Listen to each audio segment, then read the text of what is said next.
Just sit down, please.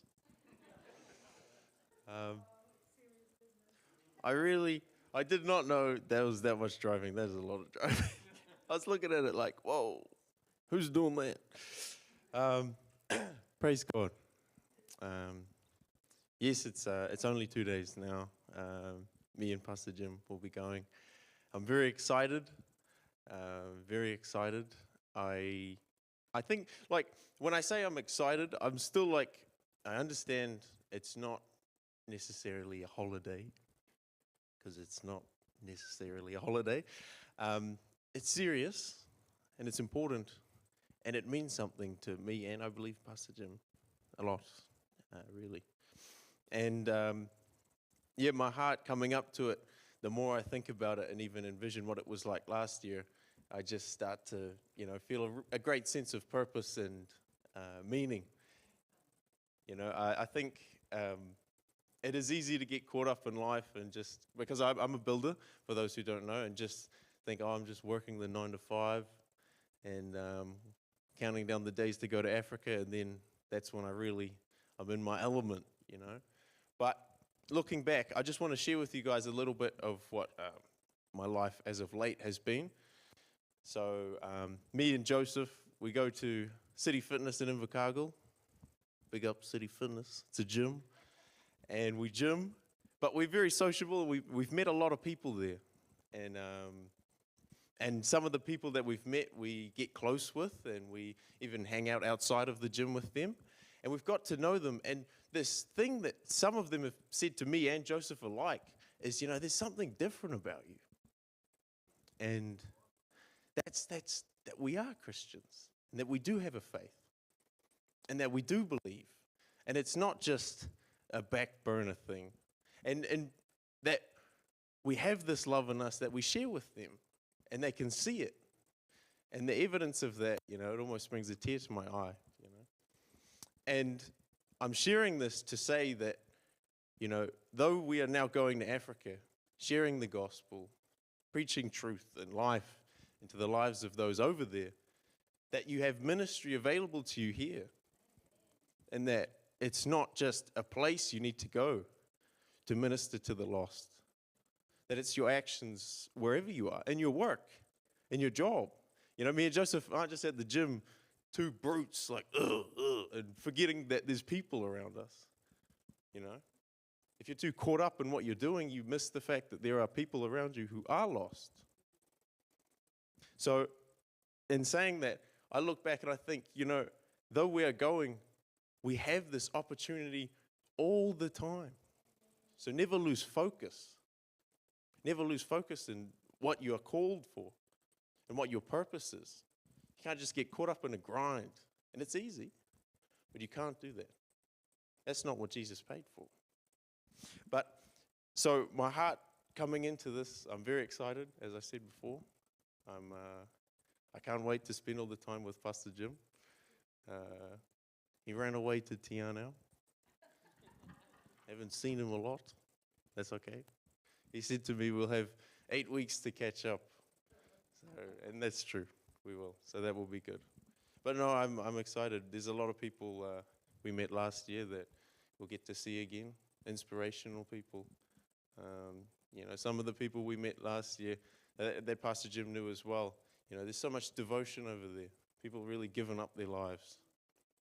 It speaks volumes to me. I'm a young guy and I've met guys my age over there who just, that's all they live for. Is God and their calling in their life and His calling in their life. So I'm looking forward to it. I'm excited. I'll sit in the car for 18 hours. I'll do it. Maybe. No, I'll do it. It'll be right. Yeah, I'll sleep. But no, it's going to be very good. I cannot wait. I'm looking forward to. I'm looking forward to growth.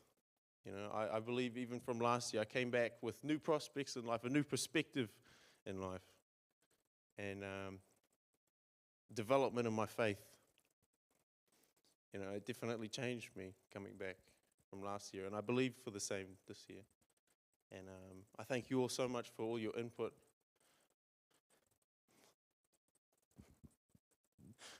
I thank my mum and dad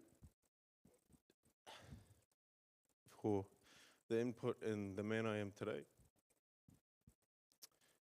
and Pastor Jim, and really everyone in this church. Thank you. Thank you. Thank you. Thank you.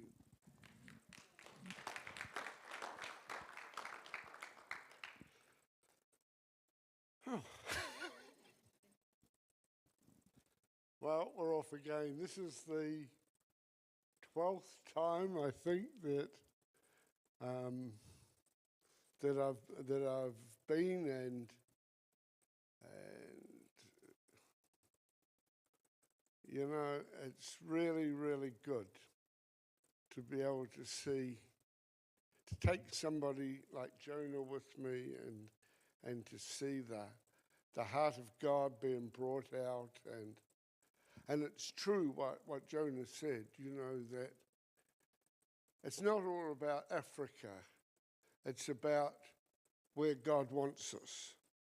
And I have people, you know, and they contact me from Africa and they want to come here because they think that we're all real good Christians here.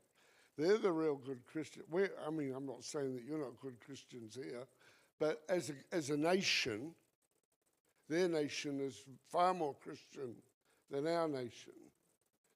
And, you know, I was just looking the other day, and I was looking for some photos on my iPad. And in my life, for the first 18 years, there's hardly any photos. There's about 5.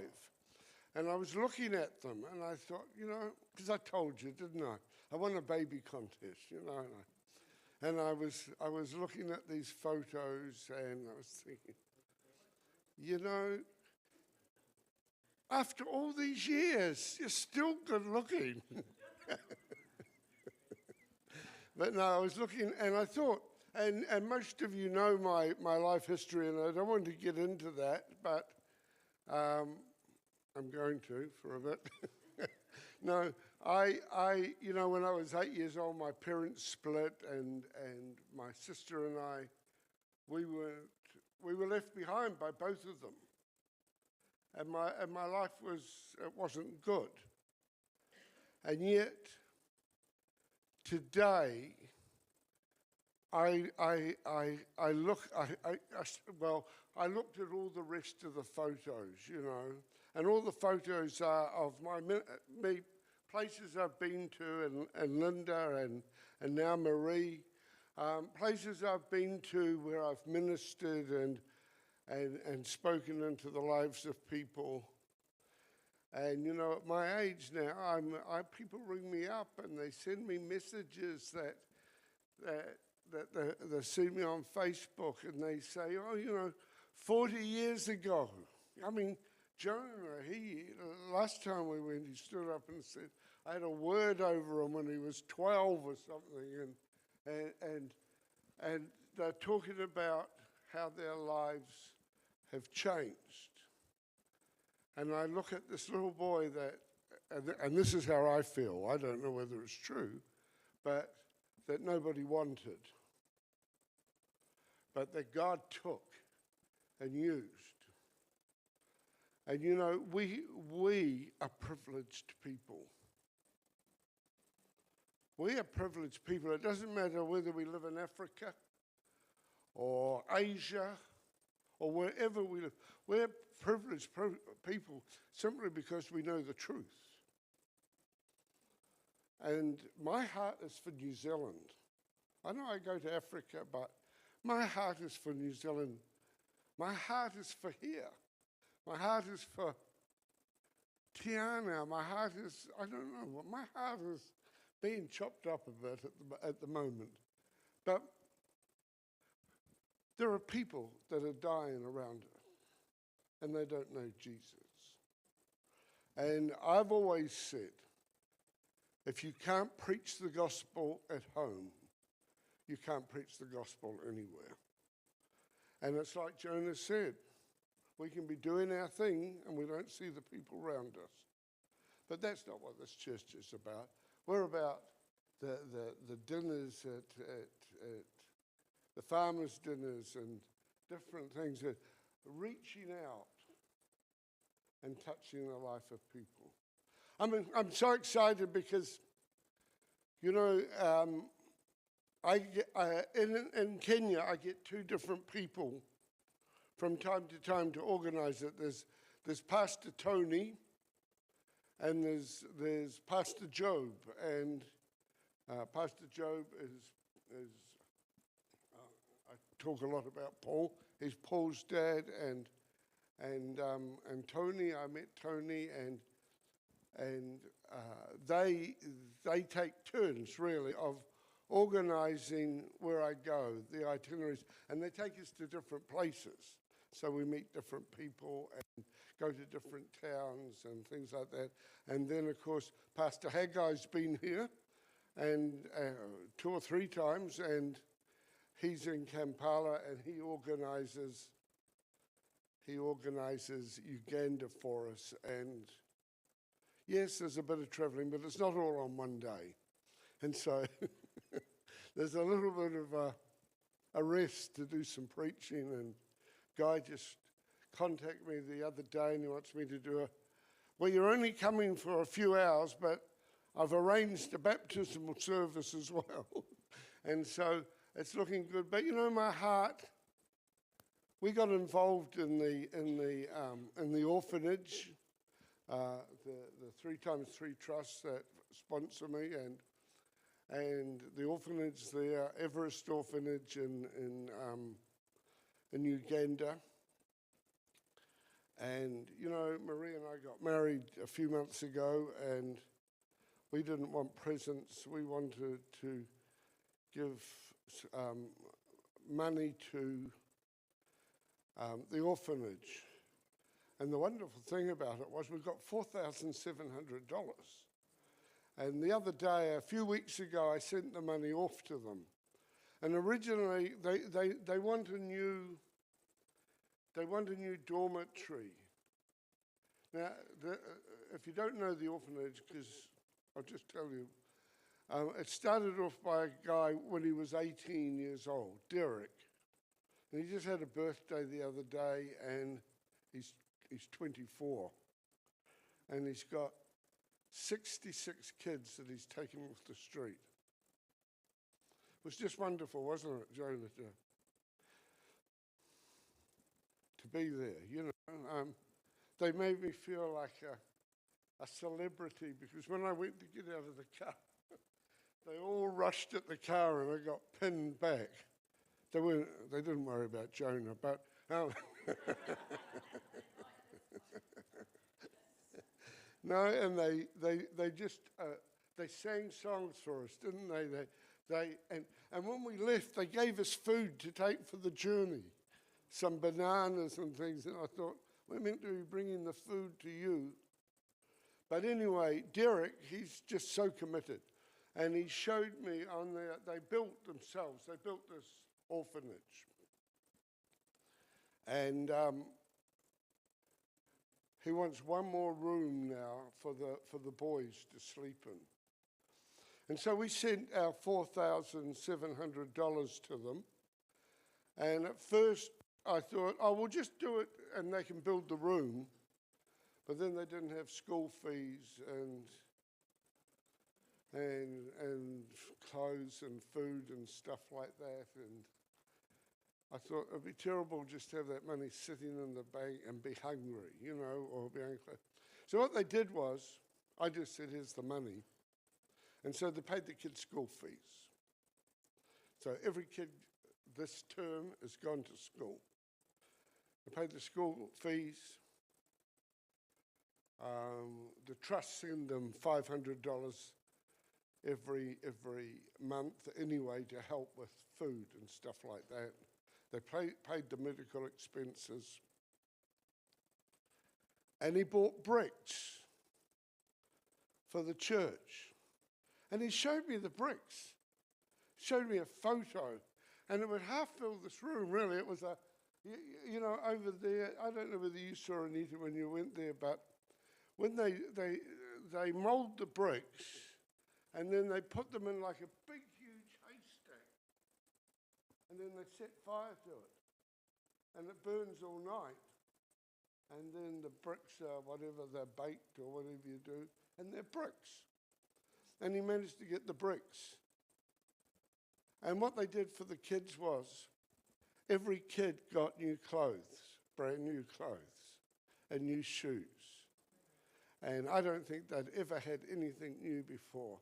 And they keep on sending me every day. And Marie now, she's cottoned on to them.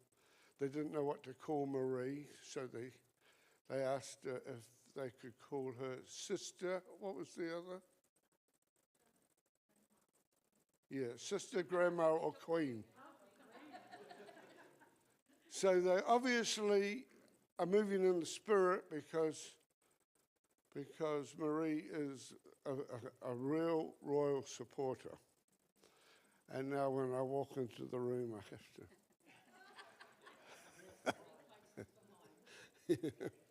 Yeah, just call me Philip. Yeah. But anyway, and now all they need is $1,000 to complete the building, and so I'm praying for that. I'm praying that God will meet that need somehow, and that they'll have that building. But these are the things that are happening, you know. And then we go back to places, and I knew these kids, you know, 12 years ago, this high now, and they're men now. And some of them are women, and they're growing up, you know, and some of those kids, they never had any hope, but they were encouraged in Jesus, and now so they've got businesses, and they just love Jesus. And there was one guy, Gideon, you know, I hadn't seen him for 4 years, and because of COVID, and he was like 16, I think, when I left, and the last time I saw him, and I never heard from him. And then just before we went last year, he sent me a message on WhatsApp, and he said, "Oh, how are you?" And I said, "I'm fine." And we got there, and he's the worship leader in the church now, you know. And the interesting thing that I found was that most of the people that I dealt with in youth conferences and things, who had built relationships with, and every day I just sit there on my phone. I'm getting messages from them every day. But most of them had gone on for God, despite and that was just a wonderful thing. And so I'm excited. I'm leaving my new bride behind, but she'll be all right. And I'll send photos every now and again, perhaps once a month or something like that. And oh, you've got to get them yearning for you. But anyway, and so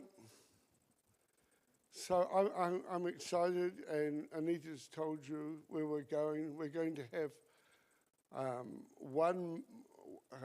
I don't know whether you remember, but about 5 years ago, just before COVID, there was a lad called Moses who was from Uganda. And Moses went to Dubai. He was about 20, 21. He was a real good, he was a dancer. He led a dancing group. And man, could they dance? They can put their legs. You've seen them, haven't you? I've never seen anything like it. But this boy, he was with this group, and he led the group. And they danced to save. And they did all these dancing things, and then people would gather round, and then they'd preach the gospel to them. and Moses, but Moses wanted education. So Moses went off to Dubai to get education, and when he arrived, they took him to where he was staying, and there was a few of them. Then they took all their passports, and then they put them to work. And they got like 1 hour of education a day, and the rest was that they worked in factories. And they never got the money, because the money, they said, was to pay for their keep and stuff like that. And Moses was in a cosmetic factory, and he was allergic to the stuff that they use in, I don't know what you use when you make cosmetics, but anyway. And he started to cough blood. And he had his phone, and he wrote to me, and he said, you know, they call me Grandpa. He said, Grandpa, he said, I think I'm going to die. And I saw the photos. He showed me photos, and when he got up in the morning, he would just vomit blood into the sink. And when he coughed, and he coughed a lot. So I talked to somebody, and we tried to get him out, but they wouldn't let him out unless we paid a certain amount of money. And I decided that I wouldn't pay the money, but that I would trust God. And so, but in the end, the money came. It's thousands of dollars.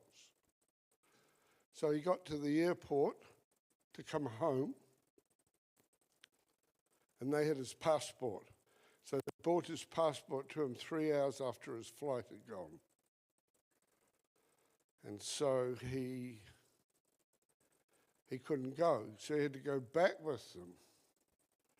And so then we had to raise money for a new ticket, but eventually he got home. And when we go to Fort Portal, we're going to, he's organising the youth conference that we're going to have there. And he has now been officially elected by the people of Fort Portal as youth something, or a liaison officer for the city. And he's when you see his bio, what do you call it, where they talk about yourself? Yeah, he says for his occupation it's politician. But you know, to me, I don't want to ramble, but to me, those sort of things, it just makes life worth. How come? And this is how I feel. How come I get to experience this? How come God took that little boy who thought that nobody wanted him and is using him to do this? How come? What a privilege and what an honor. You know, we still need money, so if you've got some and you'd like to share it, that would be good. We'll always need money. But, and there's some of these things out there that advertise our ministry. If you want to find them, they're in the magazine rack just by the coffee there. And I don't take any of this lightly. I don't take, I know a lot of you people give regularly, and I thank you for that. And I certainly thank you for your prayers. I know that you're very supportive, and you love me, and you love what Jonah and I are doing. I think you love him too.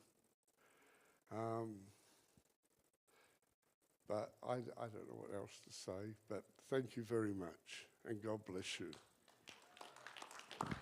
Well, I know what to say because we're going to pray in a minute over you guys. But I just thought maybe some people have after hearing this, have some questions. Like, I've got questions.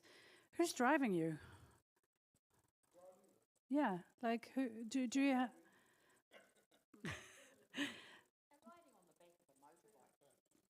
But like, you have somebody when you're in Uganda, there's somebody that's taking you everywhere?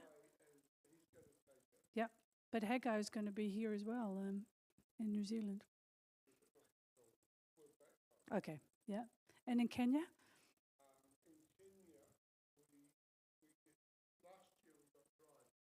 Yeah.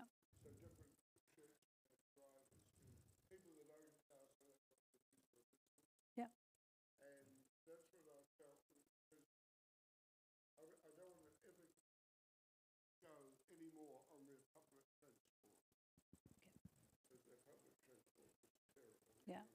Yeah. So I don't know if you all heard that, but yeah, so there's no driving with a driver and not public transport.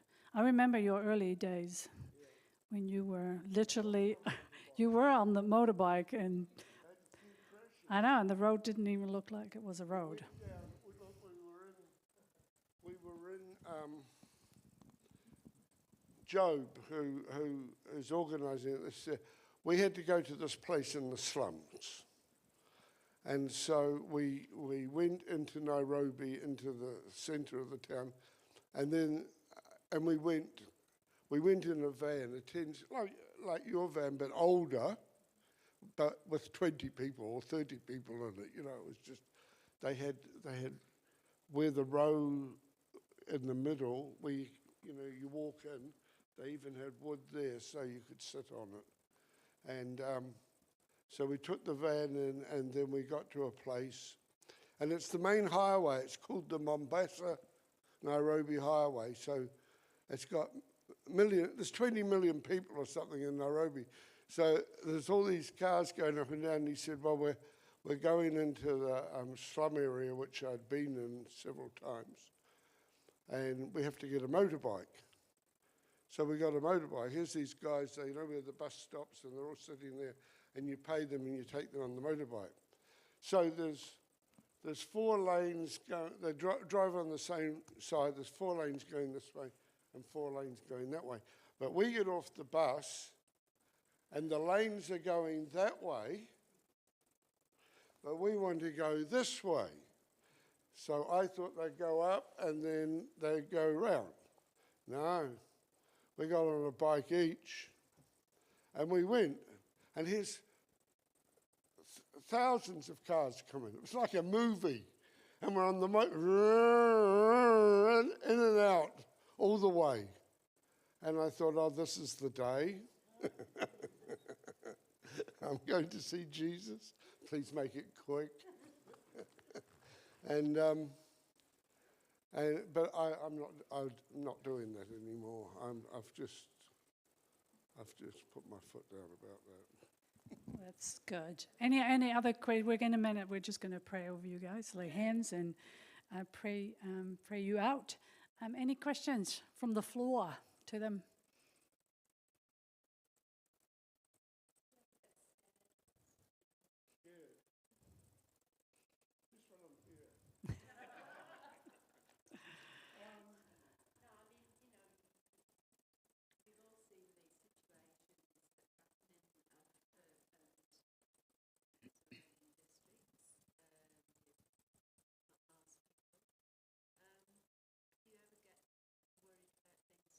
No, because my philosophy was the first time somebody ever asked me that, a week or 2 later, somebody walked into the Wings office and shot people.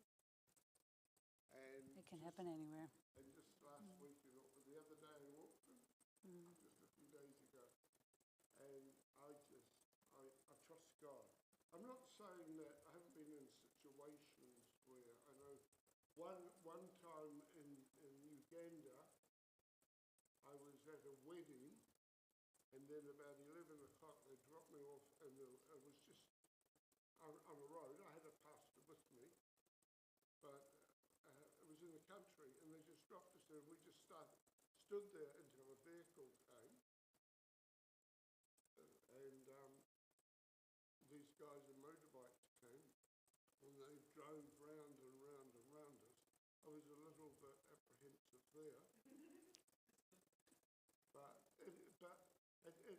strange, really, because you can think in your mind, oh, I wonder how this situation is going. But in your heart, you know it's all right. And I had difficulty this time. Took 10 days to get my visa, and all I needed was a computer, not an iPad, and they never told me that. But Marie would tell you, in my head was whizzing around, and I always knew I was going. There was no doubt. So. Well, we're going to get you to go, and so come up here, Jonah, and let's have people, please come, and let's just lay hands on them, and let's just pray over them.